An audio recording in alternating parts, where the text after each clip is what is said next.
transformation of competent cells. Competent cells. They are the bacterial cells that have been prepared to take up foreign DNA. हमें अगर technique का use करना है तो सबसे पहले हमें सेल को कम्पिटेंट बनाना पड़ेगा। कम्पिटेंट का मतलब कि वो जो बाहर वाला डीएनए है उसको अपने अंदर ले पाए। ठीक है, ऐसी टेक्निक्स वगैरह से उसको कम्पिटेंट बनाना पड़ेगा। It should be compatible to the foreign DNA during transformation.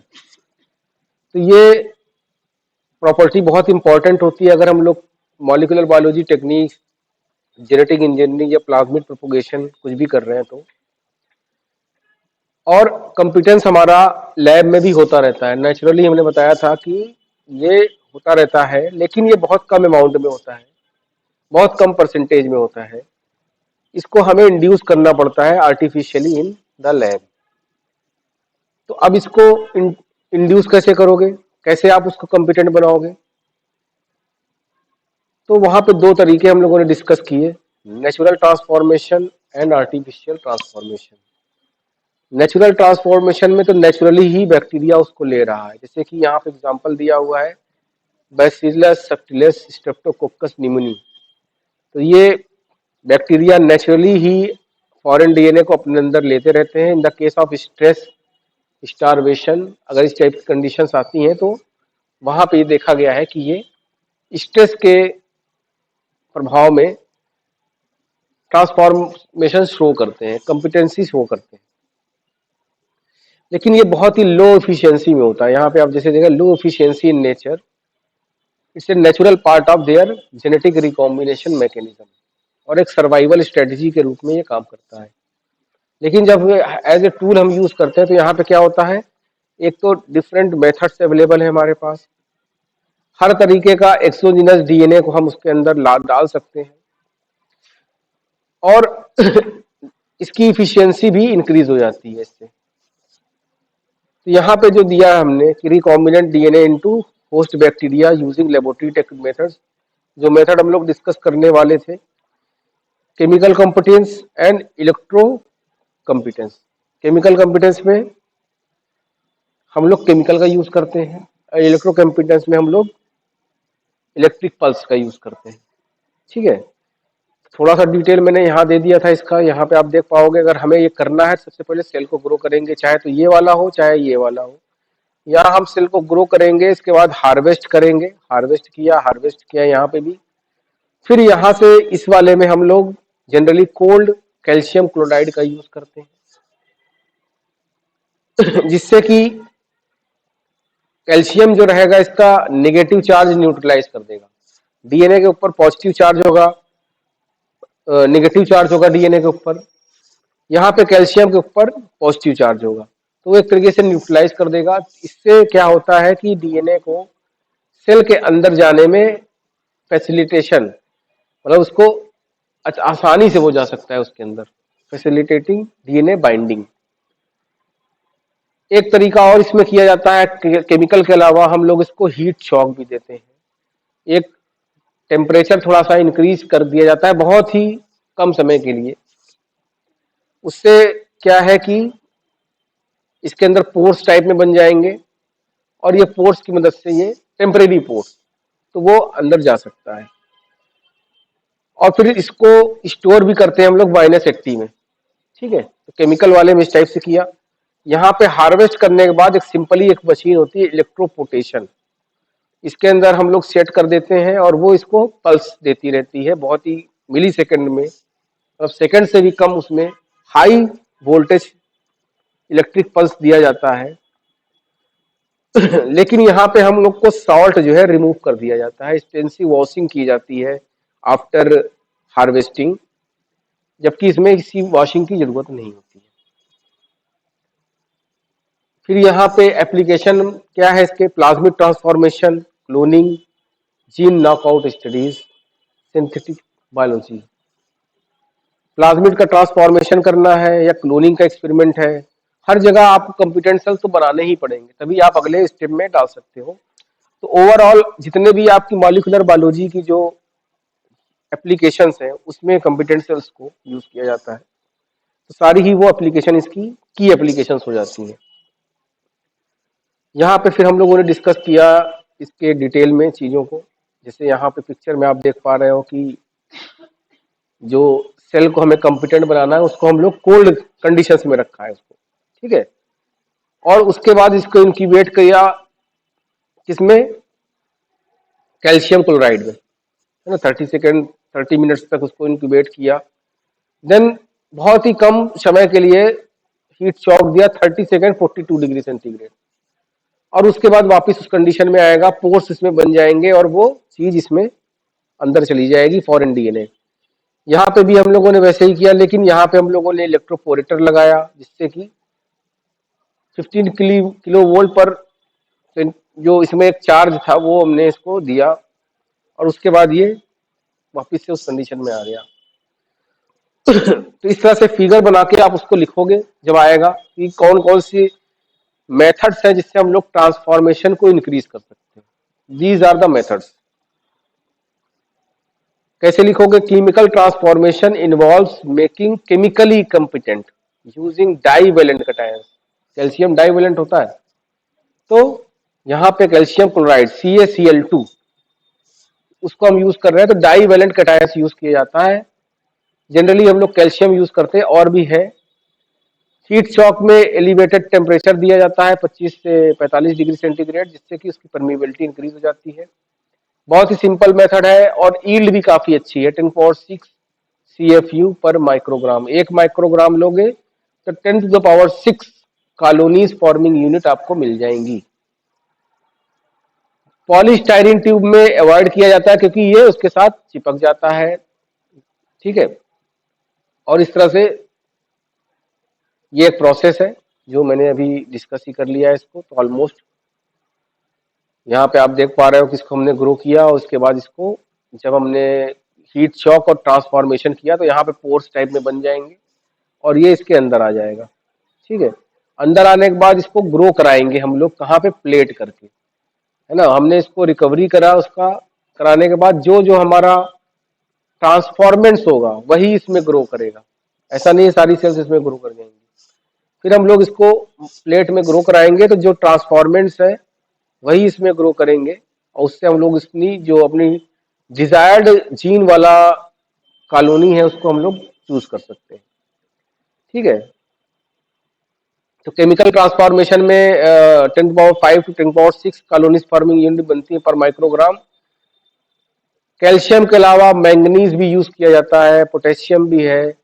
अलग अलग जो है डाइवेलेंट कैटायंस को यूज करके रिसर्चर्स ने ये देखा है और उसकी अलग अलग कैपेबिलिटी होती है, ठीक है। और ये देखा गया है कि मैंगनीज +2 अगर हम लोग देखते हैं तो उसकी ग्रेटेस्ट इफेक्ट दिखाई देता है। एडवांटेजेस वही जो हम लोगों ने देखा कि हमें इंक्यूबेट करना पड़ेगा, पॉलीप्रोपाइलीन ट्यूब, पॉलीस्टाइरीन ट्यूब जो रहेगा वो अवॉइड किया जाता है क्योंकि डीएनए उससे चिपक जाता है। हम लोग 1.5 ml माइक्रो सेंट्रीफ्यूज लेते हैं अगर, तो वहां पे पुअर हीट डिस्ट्रीब्यूशन होता है। अगर हम लोग जो जनरली छोटी वाली ट्यूब्स आपने देखा होगा लैब में आती हैं 1.5 ml माइक्रोफ्यूज ट्यूब, उसमें क्या है कि smaller surface to volume ratio होता है, इसलिए हीट डिस्ट्रीब्यूशन प्रॉपर नहीं होता तो हीट शॉक नहीं हो पाता सही से, तो ट्रांसफॉर्मेशन इफिशियंसी कम आ जाती है।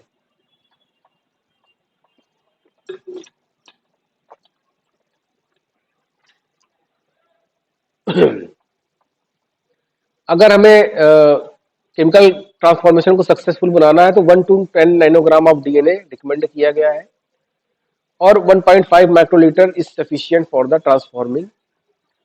Smaller of the cells of the small heat shock interval which depend on the surface volume. Overall के कहने का मतलब है कि आपको कंडीशंस को ऑप्टिमाइज करना पड़ेगा, तो ये सब चीजें आप देख लीजिएगा। इलेक्ट्रोपोटेशन, इस वाले मेथड में हम लोग हाई वोल्टेज देते थे इलेक्ट्रिक फील्ड में, जिससे आपको creating transient pores in the cell membrane, इस मेम्ब्रेन के अंदर ट्रांजिएंट पोर्स बन जाएंगे और फॉरेन डीएनए आ जाएगा।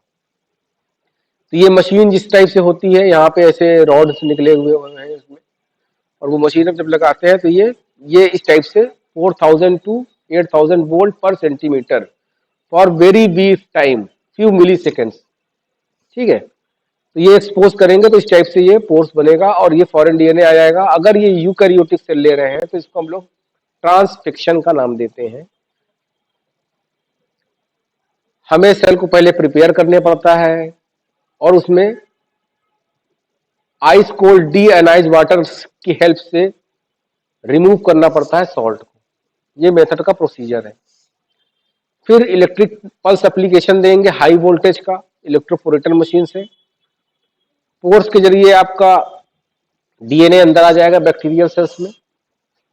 फिर उसके बाद रिकवरी करेंगे, वॉशिंग करेंगे, अनवांटेड कंपोनेंट्स को रिमूव करेंगे, रीसस्पेंड करेंगे 10% ग्लिसरॉल फॉर स्टोरेज। अगर हमको इसको स्टोर करना है लॉन्ग टर्म के लिए तो हम लोग इसको ग्लिसरॉल स्टॉक में स्टोर कर लेते हैं। -80 में भी इसको स्टोर किया जा सकता है। फिर यहाँ पे अब अलग अलग आप स्ट्रेंथ वगैरह बढ़ाते हैं। जैसे यहाँ पे कुछ अगर हमको ऑप्टिमाइज करना है तो इस तरह से हम लोग उसको ऑप्टिमाइज कर सकते हैं। इफिशियंसी की देखिए कितनी ज्यादा बढ़ गई, 10⁴ से 10⁸ CFU पर माइक्रोग्राम। इसकी इफिशियंसी इंक्रीज हो गई। तो ये अलग अलग जो चैलेंजिंग सैंपल्स होते हैं उनके लिए बहुत अच्छा होता है। कॉम्प्लीमेंट्री डीएनए, जीनोमिक डीएनए, है ना, इन सब के लिए बहुत बढ़िया रहता है और ज्यादातर 10⁻10 CFU पर माइक्रोग्राम तक भी सक्सेस रेट देखी गई है इसमें। एक फिगर जो कि एक्सप्लेन करता है कि कैसे ये चीजें हो रही हैं। यहाँ पे आप देख पा रहे हो कि सेल है, उसको हमने चार्ज दिया और उसके बाद उसमें पोर्स बन गए। यहाँ पे जैसे पोर्स बन गए और इसके अंदर ये आपका प्लाज्मिड अंदर चला जाएगा। ठीक है, प्लाज्मिड अपटेक हो जाएगा। फिर इसको हम लोग प्लेट में ग्रो करेंगे। यहाँ पे जो मेन प्रॉब्लम आती है आर्किंग की, electric discharge arcing is the common issue. तो आर्किंग को तो हम लोग कंडक्टिव बफर जो होता है उसकी सॉल्ट वगैरह को रिमूव करके सेल के उसको हम लोग यूज कर हटा सकते हैं। तो ये चीजें इसमें देखनी पड़ती है। बफर का ऑप्टिमाइजेशन, आर्किंग की मिटिगेशन, आर्किंग को कैसे रोकेंगे, फ्रीज थॉ साइकिल्स जो है थी वो भी देखना पड़ता है कि उसको रिड्यूस, जिससे कि हमारा उसको स्टोरेज को प्रॉपरली हो पाए। अब आते हैं ट्रांसफॉर्मेशन इफिशियंसी। अब यहाँ पे ये भी क्वेश्चन आता है, how you will calculate the transformation efficiency. Efficiency का मतलब क्या होता है, what is the meaning of efficiency. जैसे एक आदमी है, 60 किलो का आदमी मान लीजिए है, और वो 100 किलो वजन उठा ले रहा है। एक 60 किलो का है, वो 120 किलो उठा ले रहा है। तो कौन ज्यादा इफिशियंट हुआ, 120 वाला। तो कहने का मतलब कि सेम क्राइटेरिया है, सेम चीजें हैं, लेकिन वो ज्यादा काम कर पा रहा है ना। तो यहां पे भी वही चीज है कि 1 माइक्रोग्राम ऑफ डीएनए आपने लिया है, उसमें से कितना ट्रांसफॉर्मेट्स बन पा रहा है ना। 1 माइक्रोग्राम लिया है तो 1 माइक्रोग्राम से कितना ज्यादा ट्रांसफॉर्मेंट्स बन पा रहा है। तो इसका मतलब क्या हुआ कि it's a number of transformants पर microgram of DNA. Transformation efficiency especially refers to cell's ability to uptake and incorporate exogenous DNA। तो ये एक तरीके से सेल की एबिलिटी को बताता है कि ये एक्सोजिनस डीएनए को कैसे अंदर इफिशिएंटली उसको ले पाएगा। तो कोई सेल अगर दिखाती है कि 1 माइक्रोग्राम डीएनए में से इतने ट्रांसफॉर्मेंट बन जा रहे हैं तो वो ज्यादा इफिशिएंट है, कम बन रहे हैं तो वो कम इफिशिएंट होगी। तो यहाँ पे क्या कम है क्या ज्यादा है। अगर 10⁸ है तो बहुत हाई इफिशियंसी हो गई। 10⁶ to 10⁷ को एक स्टैंडर्ड इफिशियंसी माना जाता है। ठीक है, तो ये एक रेंज हो गई। और ये कॉलोनीज हो गई। यहाँ पे आप देख पा रहे हो पिक्चर, यहाँ पे कॉलोनीज हो गई, CFU। हमने 1 माइक्रोग्राम लिया और इस टाइप से इतने नंबर्स ऑफ ट्रांसफॉर्मेंट्स हमको मिल गए। These are the numbers. तो यहाँ कुछ फार्मूला दिया जाता है, उसकी मदद से हम लोग इसको निकालते हैं। इसमें डाइल्यूशन फैक्टर भी हम लोग रखते हैं। एक डाइल्यूशन फैक्टर भी चीज होती है। डाइल्यूशन फैक्टर पता है कि नहीं, डाइल्यूट करना। जैसे उसको ले रहे हैं तो हम उसको डाइल्यूट करेंगे, तो कितना डाइल्यूट किया उसका मल्टीप्लिकेशन फैक्टर इसको लगाया जाता है। ठीक है, तो वो भी इसमें दिया जाता है। तो नंबर ऑफ ट्रांसफॉर्मेंट्स पर माइक्रोग्राम ऑफ डीएनए, फिर डाइल्यूशन वाला देख लेते हैं, final volume of recovery divided by volume plated equal to transformants पर माइक्रोग्राम। ठीक है, तो यहाँ पे जैसे मान लीजिए 40 कॉलोनी आई, 40 कॉलोनी आई, 40 कॉलोनी यहाँ पे ये वाली जो है 40 कॉलोनी आई, और हम लोगों ने microgram of DNA 0.05 microgram DNA लिया है, तो डिवाइड कर दिया कितना माइक्रोग्राम ऑफ डीएनए लिया हुआ है। 0.5 ml फाइनल वॉल्यूम की रिकवरी थी, 0.5 ml, और 0.25 जो हम लोग प्लेट किया, ये वाला जो प्लेटिंग किया हुआ है वो, तो उससे हमें कैलकुलेट करेंगे तो 1.6 इंटू 10⁻³ ट्रांसफॉर्मेंट्स पर माइक्रोग्राम। ठीक है, 10⁻³ का मतलब क्या होता है?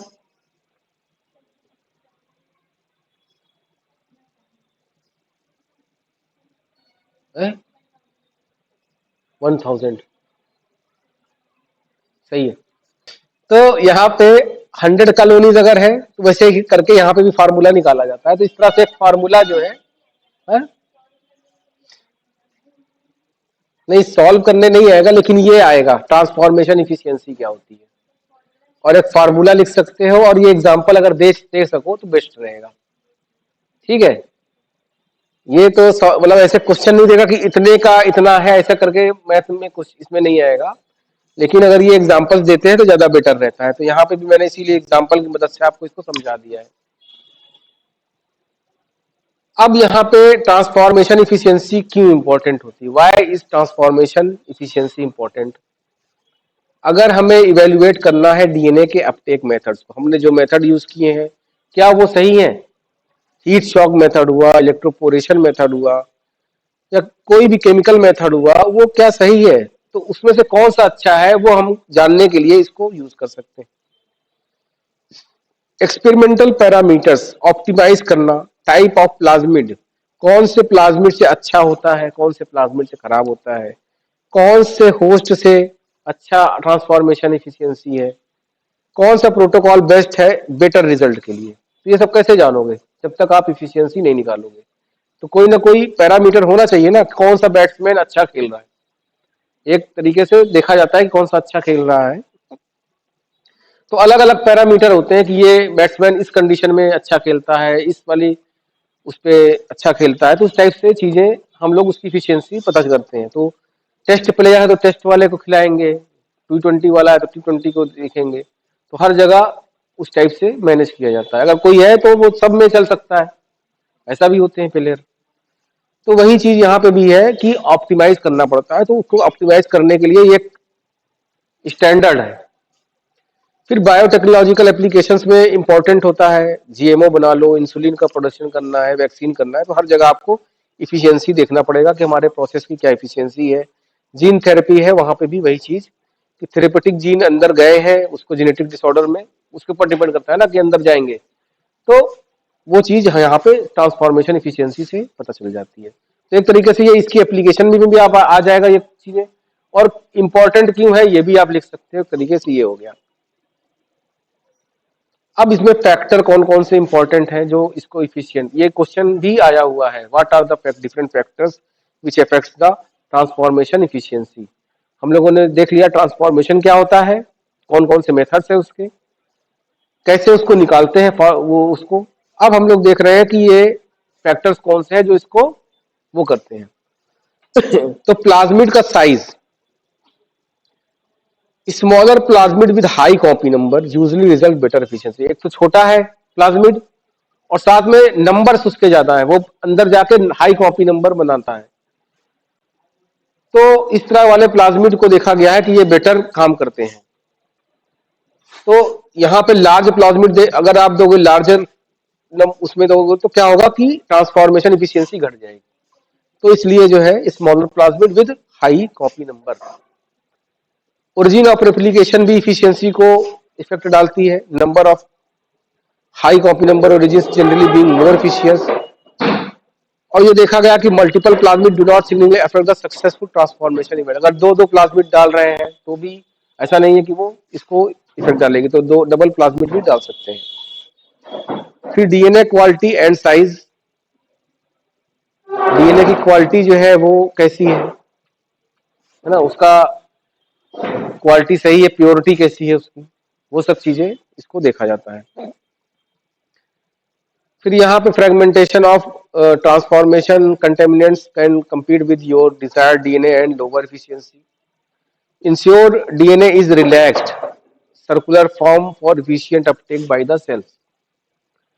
रिलैक्स का मतलब एक आपका सुपर क्वाइलिंग वाला फॉर्म होता है, बताया ना, जो ये बताया था तुमको सुपर क्वाइलिंग, और एक होता है रिलैक्स्ड फॉर्म जिसमें कि वो लूज हो। तो उस टाइप का फॉर्म होगा तो वो ज्यादा इफिशिएंटली उसको ले पाएगा, काम कर पाएगा। Super coiled DNA might be less accessible for transformation. use of optimal concentration of DNA and transformation reaction. Too much DNA can uh, saturate the cells and decrease uptake, limit the chances of successful integration. ठीक है। फिर culture की condition, हम लोगों ने plasmid का size देखा, smaller plasmid होना चाहिए, डीएनए जो है अच्छी प्योरिटी का होना चाहिए, रिलैक्स्ड होना चाहिए। कल्चर की कंडीशन इंपॉर्टेंट क्यों है, क्योंकि देखिए सेल ग्रो कर रही है, तो जो मेच्योर सेल होगी उसमें ट्रांसफॉर्मेशन आसानी से नहीं हो पाएगा। जो ग्रो कर रही है, जो कि न्यूट्रिएंट्स को अपने अंदर ले रही हैं, वो वाली सेल्स अगर हम लोग लेंगे तो ज्यादा अच्छे से ट्रांसफॉर्मेशन हो पाएगा। तो हम लोग अर्ली लॉग ग्रोथ फेज वाली सेल्स को लेते हैं, जिससे कि ट्रांसफॉर्मेशन इफिशियंसी बढ़ जाए। इसके अलावा हम लोग कल्चर में सॉल्ट भी देखते हैं कि या कोई इनहिबिटर तो नहीं है जो कि ग्रोथ को इनहिबिट कर दे। सॉल्ट है तो सॉल्ट को भी देखा जाता है। कोई एंटीबायोटिक हो जो कि इफिशियंसी को इनहेंस कर दे। कंसंट्रेशन सिलेक्शन एंटीबायोटिक्स अगार प्लेट्स हायर कंसंट्रेशन, इतना भी कंसंट्रेशन नहीं ज्यादा डालना चाहिए कि वो उसको मार दे। नॉर्मल कंसंट्रेशन यूज करना चाहिए एंटीबायोटिक का कि वो अलाउड नॉन ट्रांसफॉर्म सेल को अलाउ ना करे।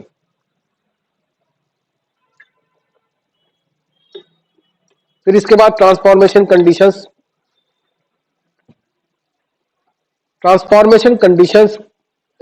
competent cells especially treated to ready for DNA critically good transformation efficiency।